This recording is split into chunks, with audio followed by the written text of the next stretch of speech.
Tea கடை kitchen சொந்தங்களுக்கு வணக்கம். வெயில் நேரத்தில் நம்ம வீட்டில் இருக்கிற சின்ன குழந்தைய ரொம்பவே ரசித்து குடிக்கிற ஒரே ஒரு ட்ரிங்க் என்னன்னு பார்த்தீங்கன்னா ரோஸ் மில்க் தான். இந்த ரோஸ் மில்க் பண்ணுறதுக்கு பால் எசன்ஸு ரொம்ப முக்கியம். அது இருந்தால் தான் நமக்கு கரெக்டான டேஸ்ட் வரும். ஆனால் அந்த ரெண்டும் இல்லாமல் இன்றைக்கி ஒரு சூப்பரான டேஸ்ட்டில் ரோஸ் மில்க் பண்ண போகிறோம். அதை விட முக்கியமாக ஃபைனலாக இதில் ஒன்று சேர்க்குறோம். அதுதான் ஒரு சூப்பரான டேஸ்ட்டை கொடுக்கும். இப்போ இதை எப்படி செய்யலான்னு வாங்க பார்க்கலாம்.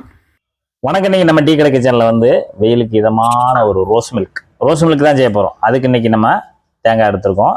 தேங்காயோட அளவு பார்த்தீங்கன்னா இது போல் 2 காய், நல்லா இது போல் நல்லா இளங்காயாக இருக்கணும், ரொம்ப முத்தலாக இருக்க வேண்டாம், நல்லா பால் இருக்கிற மாதிரி 2 காய் எடுத்துக்கோங்க. 2 காய் எடுத்துட்டு இது போல் நல்லா குட்டி குட்டியாக கட் பண்ணிக்கோங்க. இல்லைன்னா துருவிக்கலாம். துருவிட்டு நம்ம பால் தான் எடுக்க போகிறோம். அதுக்கு நம்ம பெரிய மிக்சி ஜாரில் இப்போ நம்ம வெட்டி வச்சுருக்க தேங்காய் துண்டுகளை உள்ளே சேர்த்துடலாம். இப்போ நம்ம இந்த ரோஸ் மில்க்கு பீட்ரூட் கலருக்காக சேர்க்குறோம். ரெண்டாவது நமக்கு அந்த பீட்ரூட்டோட அந்த ஒரு நல்லா இருக்கும் டேஸ்ட்டும். அதனால் ஒரு அரை பீட்ரூட் தான், கிட்டத்தட்ட ஒரு 50 கிராம் இருக்கும். 50 கிராம் பீட்ரூட்டை நல்லா சுத்தப்படுத்தி கட் பண்ணி வச்சுருக்கோம். இப்போ இது ரெண்டையும் சேர்த்து நம்ம கொஞ்சம் குறைன்னு அரைச்சிட்டு அப்புறம் நம்ம தண்ணி சேர்த்து அரைச்சிக்கலாம்.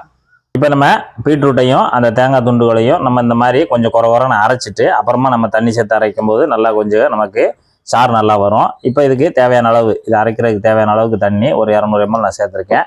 சேர்த்துட்டு இதை நல்லா அரைச்சிட்டு சாரை எடுத்துக்கலாம். இப்போ நம்ம அரைச்சி எடுத்துகிட்டு வந்தாச்சு. இதை நம்ம நல்லா ஜூஸாக பிழிஞ்சு எடுத்துக்கலாம். ஜூஸாக ஜல்லடையில் போட்டு நல்லா சாரை பூரா நம்ம பிழிஞ்சு எடுத்துட்டு இதே போல் 2 தடவை 3 தடவை நல்லா நம்ம அரைச்சிட்டு கொஞ்சம் திக்கான சாராகவே நம்ம எடுத்துக்கலாம். இப்போ நம்ம சாரை நல்லா பிழிஞ்சு எடுத்துடலாம். நம்ம ரோஸ் மில்க் கலருக்கு தான் நம்ம அந்த பீட்ரூட் சேர்த்துருக்கோம். நல்லா இந்த மாதிரி சேர்க்கும்போது நம்ம அந்த எசன்ஸ் எதுவும் சேர்க்க தேவையில்லை. அதுக்காக தான் நம்ம இந்த டைப்பில் போட்டிருக்கோம். நம்ம ஒரு ரவுண்டு சாறு பிழிஞ்சு எடுத்துட்டோம். இப்போ திருப்பியும் உள்ளே போட்டு மறுபடியும் தண்ணி கொஞ்சம் சேர்த்து நல்லா ஒரு சுற்று விட்டு எடுத்து மறுபடியும் பிழிஞ்சிக்கலாம். இதுபோல் நம்ம எந்த அளவுக்கு அதில் நம்ம அந்த தேங்காய் பால் எடுக்க முடியுமோ அந்த அளவுக்கு எடுத்துடணும். இப்போ நம்ம தேங்காய் பால் பீட்ரூட்டு எல்லாம் சேர்ந்து ஜூஸாக எடுத்தாச்சு. நல்லா இது கிட்டத்தட்ட இப்போ நமக்கு 1 லிட்டர் அளவில் எடுத்துக்கணும். நம்ம இப்போ இதுக்கு தேவையான இனிப்பு நம்ம இங்கே ஒரு 1/4 கப்பு சீனி எடுத்து பவுடராக அடித்து வச்சுருக்கோம். 1/4 கப்பு சீனி எடுத்து பவுடராக அடித்து வச்சுருக்கோம். அது மாதிரி தேவையான அளவு இனிப்பு சேர்த்துக்கலாம். இப்போ இதுக்கு தேவையான அளவு நான் சேர்த்துக்கிறேன். 1/4 கப்பு சேர்த்துட்டு இந்த சீனி பவுடரை நல்லா கலந்து விடுங்க. அதோட நல்லா கரைஞ்சி வரட்டும். சீக்கிரம் கரையிறதுக்காக நம்ம சீனி பவுடரை போட்டிருக்கோம். இந்த இடத்துல நீங்கள் உங்களுக்கு எந்த இனிப்பு பிடிக்குமோ அந்த இனிப்பை போட்டுக்கலாம். நம்ம நாட்டு சக்கரை போடனாலும் போட்டுக்கலாம், பனங்கள் கண்டு போடனாலும் போட்டுக்கலாம், எதுனாலும் போட்டுக்கலாம். போட்டு நல்லா கலந்து கொடுத்துருங்க. நல்லா கரைஞ்சி வரட்டும். இந்த கரைஞ்சி வர டயத்தில் இப்போ நம்ம தேங்காய் பால் ரோஸ் மில்க் ரெடி பண்ணி வச்சாச்சு. ரெடி பண்ணி வச்சுட்டு இப்போ நொங்கு எடுத்துருக்கோம். நொங்கு ஒரு 3 பீஸ் நல்ல பெரிய பீஸாக எடுத்துருக்கோம். இதை நம்ம பொடுசாக கட் பண்ண போகிறோம். இப்போ அதுக்கு இந்த மேலே இருக்க அந்த வெள்ளைத்தோலை எடுத்துடலாம். தனியாக உரிச்சு எடுத்துருங்க. எடுத்துகிட்டு கீழே போட்ட வேண்டாம், அதை அப்படியே சாப்பிட்ருங்க.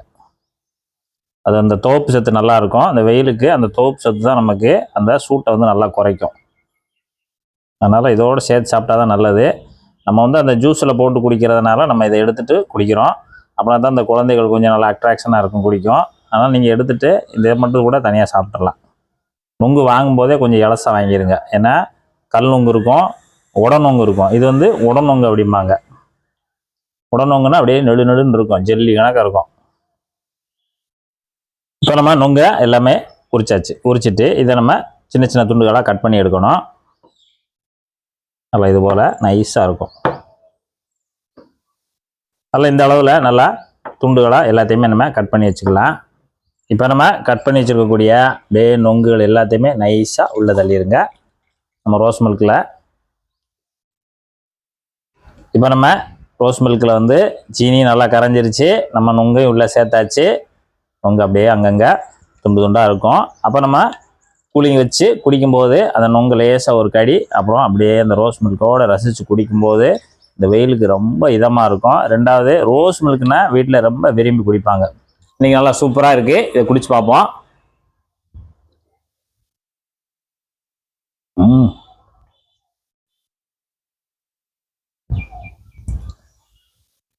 ரொம்ப சூப்பராக இருக்குது. தேங்காய் பால்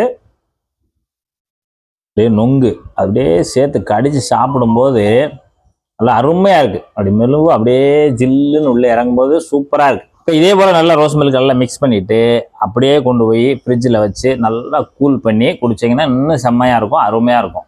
இதே போல் நீங்களும் உங்கள் வீட்டில் ஒரு தேங்காய் பால் ரோஸ் மில்க்கு செய்து குடிச்சு பார்த்துட்டு எப்படி வந்ததுன்றதை கமெண்டில் சொல்லுங்கள். நன்றி, வணக்கம்.